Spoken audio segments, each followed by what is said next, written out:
পর্যায় সারণীর মূল ভিত্তি কি? ইলেকট্রন বিন্যাস। ইলেকট্রন বিন্যাস, পর্যায় সারণীর মূল ভিত্তি ইলেকট্রন বিন্যাস। পর্যায় সারণীর মূল ভিত্তি ইলেকট্রন বিন্যাস। বুঝতে পারছো? ক্লিয়ার? কিভাবে ইলেকট্রন বিন্যাস? কোন একটা মৌলের ইলেকট্রন বিন্যাস যখন আমরা করি, তার পর্যায় নির্ধারণ করি। ওই যে ঠিক আমরা আগেই দেখছি, পর্যায় নির্ধারণ করি কিভাবে বলো তো? পর্যায় নির্ধারণ করতেছি তার শেষের শক্তি স্তরের সংখ্যাটা কত, শেষ বা যোজ্যতা স্তরের প্রধান কোয়ান্টাম সংখ্যাটা কত, সেটার সাহায্যে। আবার তার অরবিটালে তার যোজ্যতা ইলেকট্রন কয়টা আছে, তার কোন অরবিটালে যোজ্যতা ইলেকট্রন কত, তার উপর ভিত্তি করে আমরা গ্রুপ সংখ্যা নির্ধারণ করতেছি, তাই না? তাহলে গ্রুপ আর পর্যায়ে অ্যাকুরেটলি নির্ধারণ করা হচ্ছে ইলেকট্রন বিন্যাসের সাহায্যে। তাহলে পর্যায় সারণীর মূল ভিত্তি কি হবে? ইলেকট্রন বিন্যাস হবে। বুঝতে পারছো? যেমন দেখো, যে মাত্র আমরা দেখলাম না, বলো তো ক্যালসিয়াম, এই মাত্র যেটা দেখলাম আমরা, দেখো এই যে 4s2, তাহলে যে 4 দিয়ে নির্ধারণ করা হচ্ছে তার পর্যায় কত? পর্যায় হচ্ছে চতুর্থ পর্যায়, তাই না? আর এই যে এস অরবিটাল ইলেকট্রন সংখ্যা হলে কি হয় আমরা জানি, এতে এ পি আর ডি তো নাই, তাহলে শুধু এটা হলে এই সংখ্যাটাই তার গ্রুপ সংখ্যা। তাহলে এখানে গ্রুপ কত?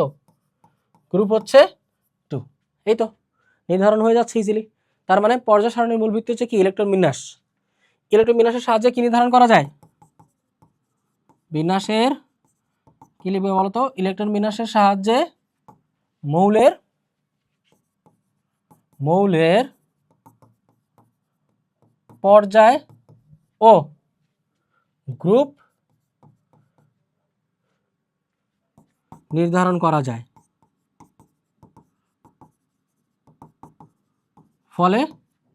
ফলে অবস্থান নির্ণয় করা যায়।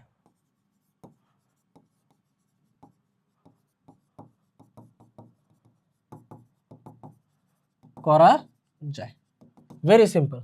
ঠিক আছে, একদম সিম্পল। এবার আসো, পারমাণবিক আকার বলতে কি বুঝি, এই ব্যাপারটা একটু আমরা দেখি। পারমাণবিক আকার এটা হচ্ছে কোনো একটা পরমাণু কতটুকু বৃহৎ সেই ব্যাপারটা। পারমাণবিক আকার নির্ধারণ করা হয় পারমাণবিক ব্যাসার্ধের সাহায্যে। তাহলে আগে আমাদের বুঝতে হবে পারমাণবিক ব্যাসার্ধটা কি। পারমাণবিক ব্যাসার্ধ যদি ছোট হয়, আকার ছোট হবে, পারমাণবিক ব্যাসার্ধ বড় হলে আকারও বড় হবে। ব্যাপারটা খুবই স্বাভাবিক, তাই না? পারমাণবিক ব্যাসার্ধ ব্যাপারটা কি একটু দেখি আসো। পারমাণবিক ব্যাসার্ধ দেখো, এই হলো মনে করো একটা পরমাণু, নিউক্লিয়াস, আর এইটা হচ্ছে তার শেষের শক্তি স্তর। কি বললাম বলো? শেষের শক্তি স্তর, আর ভিতরটা হচ্ছে নিউক্লিয়াস। ঠিক আছে, এই হচ্ছে তার কি বলতো, এটা তার নিউক্লিয়াস। আর দেখো একটু খেয়াল করো, এই নিউক্লিয়াস থেকে তার শেষের শক্তি স্তরের দূরত্ব, এই যে দেখো নিউক্লিয়াস থেকে কি বলছি বলতো, নিউক্লিয়াস থেকে শেষের শক্তি স্তরের দূরত্ব। কোত্থেকে? নিউক্লিয়াস থেকে। নিউক্লিয়াস থেকে শেষের শক্তি স্তরের দূরত্বটাকেই বলা হয় পারমাণবিক ব্যাসার্ধ। Very simple. তাহলে আমরা কি বলতেছি, নিউক্লিয়াস থেকে পরমাণুর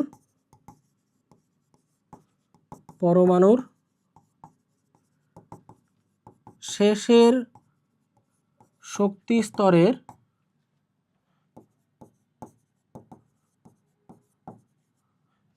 নিউক্লিয়াস থেকে পরমাণুর শেষের শক্তি স্তরের মধ্যবর্তী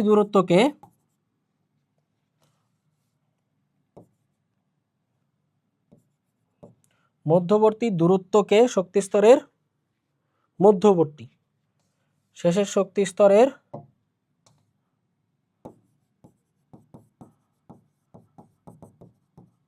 মধ্যবর্তী দূরত্বকে পারমাণবিক ব্যাসার্ধ বলে।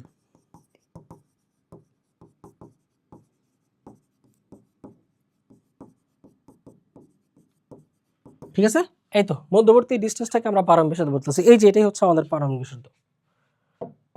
এই ডিসটেন্সটাই কি? পারমাণবিক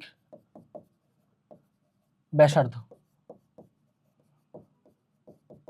ঠিক আছে, তাহলে পারমাণবিক ব্যাসার্ধ যত বড় হবে পরমাণুর আকার তত বড় হবে। পারমাণবিক ব্যাসার্ধের আকার ছোট হলে পারমাণবিক আকার ছোট হবে। আমরা বলতে পারি পারমাণবিক ব্যাসার্ধ ছোট হলে